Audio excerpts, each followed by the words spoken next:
لیکن میں ایسا نہیں کروں گا، ایک اکیلی وہی کیوں نقصان برداشت کرے، ہم سب مل جل کر جدوجہد کریں گے اور تم سب وعدہ کرو کہ میرے ساتھ دو گے۔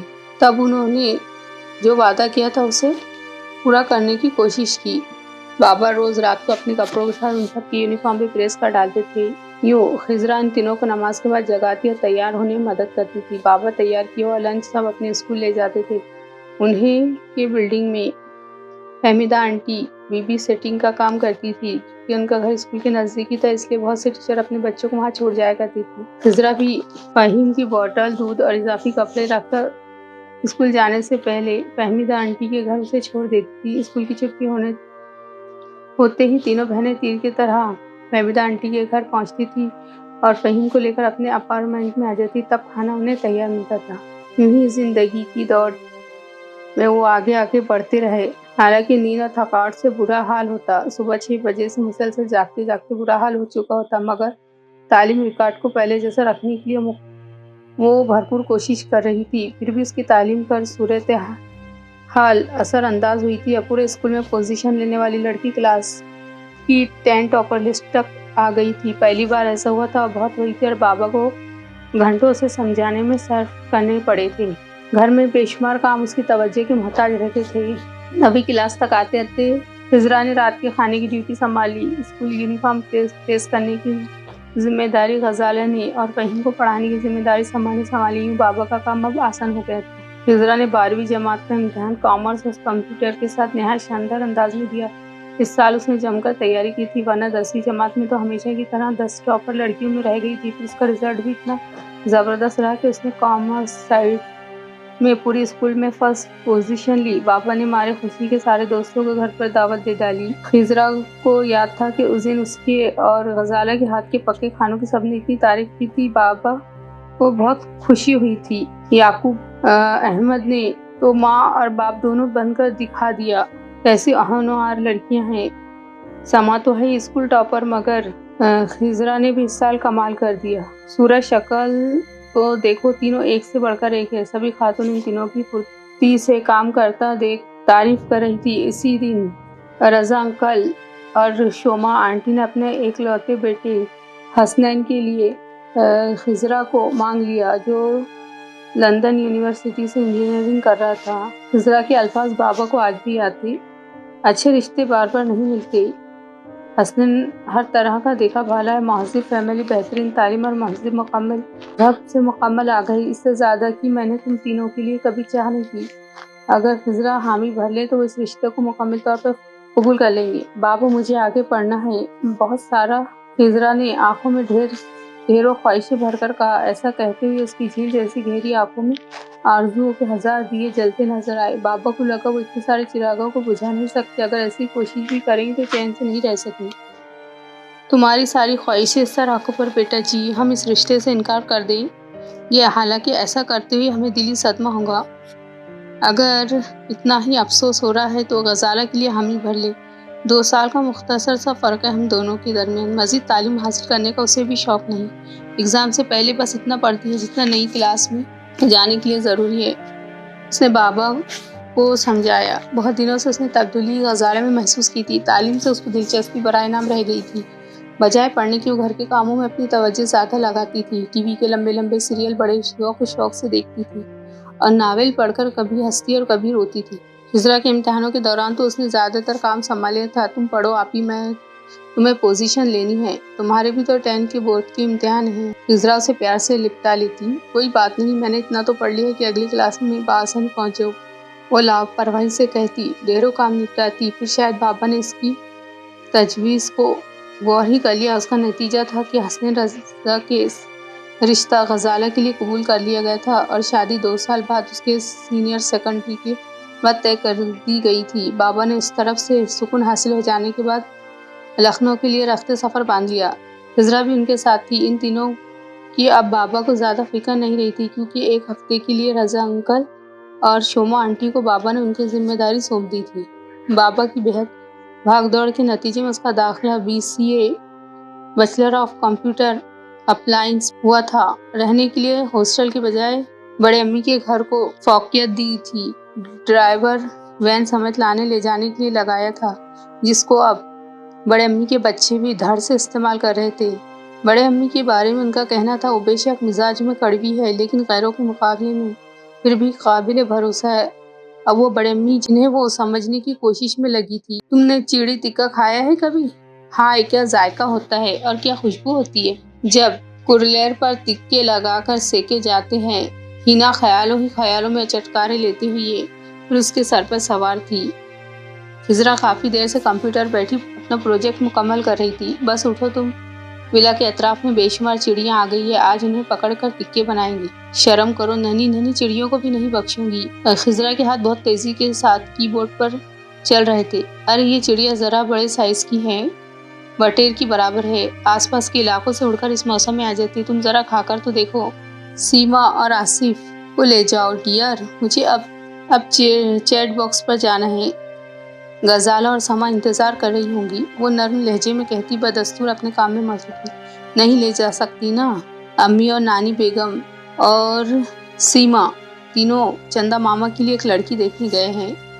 آصف ٹیوشن سینٹر گیا ہے۔ بس اٹھو اب تم، پلیز بور مت کرو، ان چڑیوں کو پکڑنے کا میں نے ایک شاندار آئیڈیا بھی سوچ لیا ہے۔ وہ خضرا کے ہاتھ سے ماؤس چھین کر کمپیوٹر کو شٹ ڈاؤن کرنے لگی۔ ایک منٹ، پروگرام کو سیو تو کر دوں۔ خضرا نے دوبارہ اس کے ہاتھ سے کمپیوٹر ماؤس لے لیا تھا، جانتی تھی کہ اب وہ پیچھا چھوڑنے والی نہیں ہے۔ پھر دونوں نے ساتھ ہی ولا کے باہر کا رخ کیا تھا۔ دور دور تک باغات بکھرے ہوئے تھے، اندرا نگر کالونی، یہ پورا علاقہ ہینا کے نانا جان نے شہر سے ذرا دور ہٹ کر خریدا تھا۔ ولا بنانے کے بعد ان کا پروگرام یہاں پر ہاسپٹل یا کالج بنانے کا تھا، لیکن زندگی نے مہلت نہ دی۔ ہینا کے ماموں نے باہمی صلاح مشورے سے فی الحال ان زمینوں پر مختلف قسم کے باغ لگا دیے تھے۔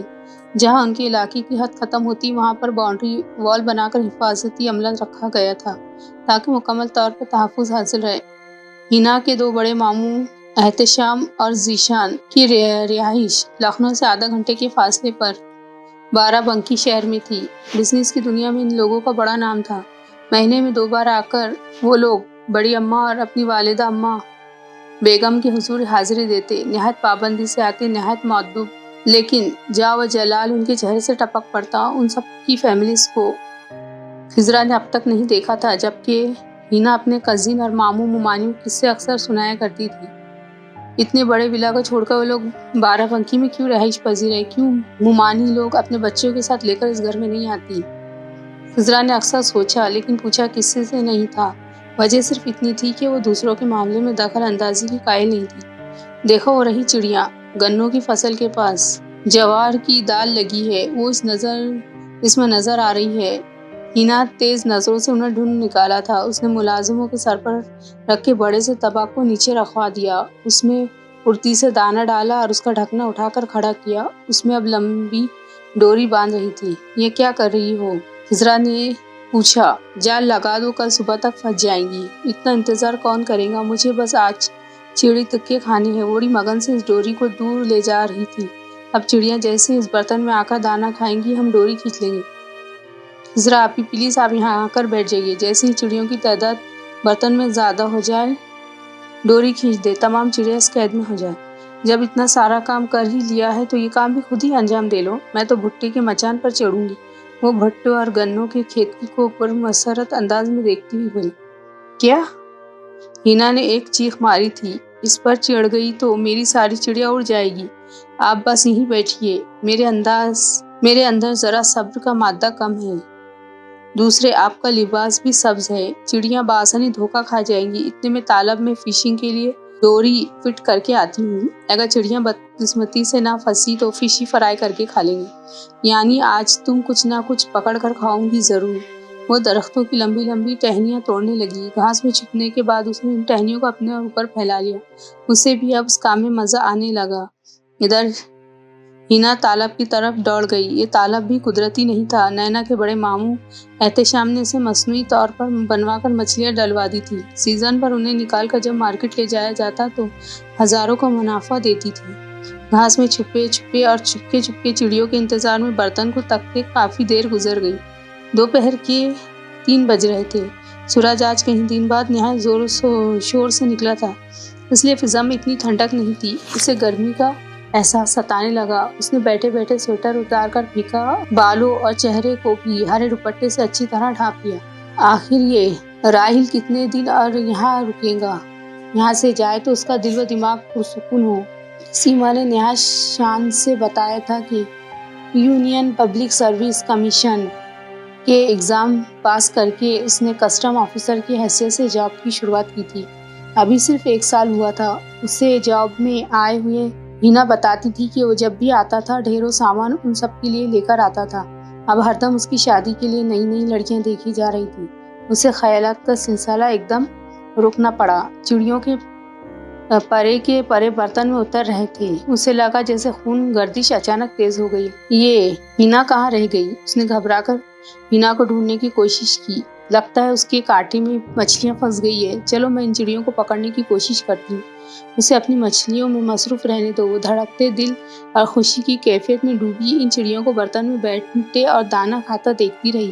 پھر یہ یقین کر لینے کے بعد کہ سارا برتن پرندوں سے بھر گیا ہے، اس نے ڈوری کھینچ لی۔ یہ سارا اپنا ہی علاقہ تھا، اس لیے ڈر خوف کی کوئی بات نہیں تھی۔ یہاں جتنے لوگ کام کرتے نظر آ رہے تھے یہ سارے اجرت پر کام کرنے والے مزدور اور کسان تھے جو اس خاندان کی طرف سے تعینات کیے گئے تھے۔ ٹن ڈھکنا ایک تیز آواز کے ساتھ گرا۔ واو، کیا اسٹائل ہے ان پرندوں کو پکڑنے کا! وہ منڈیر سے ادا تھا۔ راحل یہاں کہاں سے آ گیا؟ نہ جانے کب سے یہ سب کرتے دیکھ رہا ہوگا۔ وہ تیزی سے گھاس پر سے اٹھ کھڑی ہوئی۔ اس کی پوزیشن بہت آکورڈ ہو گئی۔ تمام لباس پر جگہ جگہ چپکی گھاس اور دوپٹے سے الجھی درخت کی ٹہنیاں وہ تیزی کے ساتھ ان سب کو اپنے لباس سے لحاظہ کرنے لگی۔ تب سر پر جمایا ہوا آنچل ڈھلک کر گھونگھٹ کی شکل اختیار کر گیا۔ سخت نروس ہو کر اس نے سبز آنچل کو اوپر اٹھایا اور جھنجھلائی ہوئی نظروں سے راحل کو دیکھا۔ وہ بے پناہ شوق آنکھوں میں سموئے اسے دیکھ رہا تھا۔ کسی کو چپکے تاکنا سخت بدتمیزی ہے، وہ گررائی۔ کسی کو نہ، لیکن سبز پتوں میں مہکی کلی کو ہر کوئی ٹھٹک کر دیکھتا ہے۔ وہ اس کی بات کو یکسر نظر انداز کر کے مسکرائے۔ شٹ، فلرٹی کہیں کا! غصے میں بھری باقی شدہ گھاس کے تنکوں کو جھاڑنے کا خیال چھوڑ کر پلٹی اور تالاب کی طرف چل دی۔ ہینا کہاں مچھلیاں پکڑے کلکاریاں مار رہی تھی۔ ارے دیکھو کزن، آج کتنی جلدی میں نے اتنی ساری فش پکڑ لی۔ وہ چڑیاں ہاتھ نہیں آئی کیا؟ اس کے خالی ہاتھ اور ناراض چہرے کو دیکھ کر یہی سمجھی۔ نہیں، بے شمار پکڑ میں آئی ہیں۔ وہ چپ سی تالاب کے کنارے ابھرے ایک پتھر پر جا کر بیٹھ گئی۔ 2 شفاف آنکھیں بار بار تصور میں آ کر دل و دماغ کو مسترف کر رہی تھی۔ تھینکس کرو میرا، میں ان سب برڈز کو یہیں اٹھا لایا ہوں۔ ہینا چلو آؤ اور ان کو ذبح کرانے میں میری مدد کرو۔ راحل اس بڑے برتن کو اٹھا کر وہیں لے آیا تھا۔ اف، یہاں بھی آ گیا۔ ان پر فریب آنکھوں سے ٹکراؤ اب وہ کرنا ہی نہیں چاہتی تھی۔ بے چین سی وہ پھر اٹھ کھڑی ہوئی۔ ارے رکیے نا، آپ کہاں چلی؟ ہینا اپنی ڈوری سمیٹے ہوئے راحل کی طرف جاتے جاتے رک کر بولی، سوری، میں یہ روح فرسا منظر اپنی آنکھوں سے نہیں دیکھ سکتی۔ وہ سیدھی چلی گئی اور سانس لیا تھا اپنے کمرے میں جا کر۔ سنو، اب بس رک جاؤ، تم تھکتی نہیں ہو؟ مگر مجھ سے اب چلا نہیں جاتا۔ ایک لوتی ہوں اپنے ماں باپ کی، بہت لاڈ میں پلی ہوں، بہت نازک اسمارٹ سی بریرہ، بس تھوڑی کتابیں اور خریدنی ہے، اس کے بعد چلتے ہیں گھر کی سمت۔ حضرا نے اسے تسلی دی۔ پورے سال میں صرف یہی ایک دوست اس کی بنی تھی۔ کتابیں بعد میں خرید لیں گے، پہلے کچھ کھا لیا جائے۔ دیکھو سامنے والے ریسٹورینٹ میں شورما نامی سینڈوچ کی بڑی دھوم ہے، ایک بار کھاؤں گی تو ہر ذائقہ بھول جاؤں گی۔ پھر مجبوراً ہی وہ اس چمکتے دمکتے ریسٹورینٹ میں داخل ہوئی تھی۔ شام کے سائے بڑی تیزی سے دن کی روشنی میں گم ہو رہے تھے۔ شاپنگ کرتے کرتے انہیں تقریباً 3 گھنٹے ہو چکے تھے۔ وہ دونوں تیسری بار خریداری کے لیے نکلی تھی۔ غزالہ اور سما کی فرمائشیں ختم ہونے میں نہیں آ رہی تھی۔ وہ خود بھی جدہ جاتے ہوئے کچھ کم ایکسائٹیڈ نہیں تھی۔ تقریباً 10 مہینے کے بعد اس کی پرسوں واپسی تھی۔ مجھے کوئی خاص بھوک نہیں ہے، وہ گول میز کے اطراف بیٹھی ہوئی بولی۔ کسی میٹل کی بنی ہوئی ہو کیا؟ بھوک پروف بریرہ نے کونے کی سیٹ پکڑی تھی، جبکہ وہ نہایت احتیاط سے سارے شاپرز ایک طرف رکھنے میں لگی تھی۔ ریسٹورینٹ حالانکہ نیا بنا تھا لیکن رش بے پناہ تھا۔ کاؤنٹر پر جا کر ٹوکن لے کر سینڈوچ بنوانے پڑ رہے تھے۔ بریرہ نے اسی سے دوڑ لگا دی تھی۔ وہ تھکن اپنی وجود میں پھیلتی محسوس کرنے لگی۔ ایک تو چلنے کی عادت یوں بھی نہیں تھی۔ جدہ میں ہمیشہ بابا کی کار شاپنگ سینٹر کے سامنے اترتی تھی۔ ایک ہی جگہ ضرورت کی ہر چیز دستیاب، جبکہ یہاں ایک چیز خریدنے کے لیے شہر کے ایک کونے میں جانا پڑتا تھا تو دوسری چیز خریدنے کے لیے دوسرے کونے میں۔ اس نے رسٹ واچ پر نظر ڈالی۔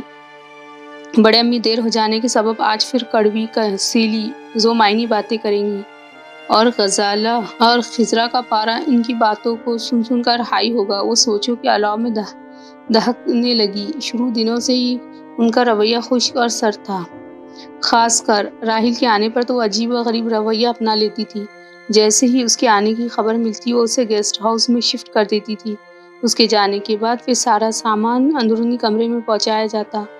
اتنا سارا سامان کمپیوٹر سمیت اٹھانا ان کی تو صرف زبان ہلتی تھی، اور مشقت کرتے تھے گھر کے ملازم اور وہ خود۔ سیٹنگ کرنے میں ہی سارا دن لگ جاتا تھا، اور پھر ذہنی اذیت اور بے عزتی الگ۔ دوبارہ ایسا ہوا تو تیسری بار وہ ان سے بے خوف وقت کہہ گئی، نہیں بڑے امی، گیسٹ ہاؤس میں ٹھیک ہے، میں یہاں پر بار بار جگہ تبدیلی سے عجیب سا محسوس کرتی ہوں، کئی دن تک نیند نہیں آتی۔ جواب میں انہوں نے عجیب سی شک بھری نظروں سے اسے گھورا تھا۔ نہ جانے کیسی فطرت تھی ان کی، ہر بات کو منفی انداز سے لیتی تھی، لہجہ اور تاثرات کو کرخ ہی رہتے، مقابل کو بولنے ہی نہیں دیتی تھی۔ جب کبھی خاموش بھی ہوتی تو بھی نرمی چہرے پر ڈھونڈنے سے نہ ملتی تھی، بلکہ آنکھوں کی صفائی سامنے والے کو خوفزدہ ہی رکھتی تھی۔ گھر ہو یا باہر، ہمیشہ بے حد قیمتی لباس اور بے قیمت جوہرات جسم کی زینت ہوتے، ان سے بات کرنے والا یوں ہی مرعوب ہو جایا کرتا تھا۔ خضرا نے پہلے ہی دن ان سے دوری اختیار کر لی تھی، بے پناہ مجبوری پیش آنے پر ہی ان سے ہم کلام ہوتی تھی۔ ایسے ہی بیگانہ اور اجنبی انداز سیما کے تھے۔ بڑے امی کے بعد پورے ولا پر سیما کی اجارہ داری تھی۔ ذرا ذرا سی بات کا بتنگڑ بنا کر وہ ماں کے سامنے پیش کرتی تھی۔ خضرا کی تو اس کی شروع سے نہیں بنی تھی، وہ اس کی ذات کو ہردم تنقید کا نشانہ بنائے رکھتی۔ کالج جاتے ہوئے جیسے ہی وین میں آ کر بیٹھی طنز کے تیر چلانے شروع ہوتے۔ یہ ہیئر اسٹائل کیسا بنایا ہے؟ جدہ میں رہنے والی لڑکی نہ جانے اپنے آپ کو کیا سمجھتی ہے؟ پینٹ شرٹ کیوں پہن لی؟ یا پھر اب روز شلوار سوٹ ہی پہنتی رہوں گی؟ بور نہیں ہو جاتی؟ کبھی کبھی میک اپ بھی کر لیا کرو، مگر ہاں کریں گی کیوں؟ اپنے آپ کو قیامت کے حسن کی مالکہ بھی تو سمجھتی ہے۔ خضرا نے اسے مکمل طور پر نظر انداز کر کے ہینا سے کہا تھا، انداز کچھ ایسا ہی تھا جیسے کہ بچے کی لن ترانیاں سن کر دھیان دینے کے لائق نہ سمجھا جائے۔ اسے سب سے زیادہ حیرت تو بڑے امی پر ہوتی تھی۔ وہ راحیل کی والدہ تھی اور سبھی لوگوں کے ساتھ وہ بھی انہیں امی بیگم کہنے لگی تھی۔ وہ بڑے امی پر اور سیما پر ایمان کی حد تک یقین رکھتی تھی۔ راحیل کے علاوہ اس نے انہیں کسی بیٹے یا بہو کو یاد کرتے نہیں دیکھا تھا۔ بڑے امی کا ہر کسی کے بارے میں جو بھی تبصرہ ہوتا تھا، امی بیگم اسے سچ سمجھ لیتی اور پھر گھنٹوں ان کے ساتھ اسے برا بھلا کہتی۔ اگر بڑے امی ان کے آس پاس نہ ہوتی تو وہ یاد الہی میں مشغول رہتی۔ ہینا پرخلوص اور محبت والی ضرور تھی، مگر لا ابالی اور قدر موڑی تھی۔ کبھی کبھی تو پورے دن اس کے ساتھ گزارتی اور سارے جہاں کی باتیں اس کی گوشے گزار کرتی، کبھی پورے دن اس کے کمرے کا رخ نہ کرتی۔ خضرا نے سب طرف سے ذہن ہٹا کر اپنا دماغ مکمل طور پر پڑھائی کی طرف لگا لیا تھا۔ بابا نے چلتے وقت سمجھایا تھا کہ اس وقت تک برداشت کرو جب تک تمہاری دماغی قوت اجازت دیتی ہو، جب انہونی لگے تو برداشت کا ساتھ چھوڑ دو۔ اور اس کی نظر بہرحال یہ انہونی نہیں تھی۔ اپنوں سے دور غیروں کی بھی زندگی گزارنی آسان تو نہیں تھی۔ اس نے پریشان نہ ہونے دیا۔ سینڈوچ کھاؤ، کیا سوچ رہی ہو؟ برینا نے شورما اس کے سامنے رکھتے ہوئے 2 چٹنیوں کے چھوٹے چھوٹے پاؤچ کھولے۔ واہ، تل کی چٹنی ہے اور دوسری ٹماٹر کی اور ہرے دھنیے کی، مسالوں سے بھرپور سینڈوچ اتنا ٹیسٹی ہے کہ میرا دل چاہتا ہے کہ 3-4 کھا لوں۔ گفتگو کے دوران بھی وہ مسلسل کھانے میں مصروف تھی۔ میرے لیے کوئی نئی چیز نہیں ہے، خضرا نے سینڈوچ کھول کر چٹنی اس میں ڈالتے ہوئے کہا۔ اپنی سینڈوچ کھانے کے دوران ہی اس کی نظر سامنے دروازے پڑی تھی۔ بلیک پینٹ اور گرے شرٹ میں وہ راحیل ہی تھا۔ پیچھے پیچھے ہینا، سیما اور آصف آ رہے تھے۔ یہ کب آیا؟ اس کے آنے کی تو اسے فوراً ہی خبر ہو جاتی تھی، کیونکہ اس کا داخلہ اندرونی حصے میں روک دیا جاتا تھا۔ تینوں وقت کا کھانا ناشتہ اپنے کمرے میں ملنے لگتا تھا۔ اس کے کالج آنے جانے کے اوقات پر حیرت انگیز طور پر بڑے امی موجود ہوتی تھی۔ بظاہر تو خدا حافظ ہی کہا جاتا، لیکن اب وہ اتنی ننھی بچی نہیں تھی کہ نہ سمجھتی کہ یہ الوداعی کلمہ صرف راحیل کی موجودگی میں ہی کیوں ادا کیے جاتے ہیں۔ وہ صرف انہیں لمحات میں تو کمرے سے باہر نکلتی۔ پھر اسے پچھلے دنوں بیوٹی سیلون میں راحیل سے اپنی ملاقات یاد آ گئی۔ وہ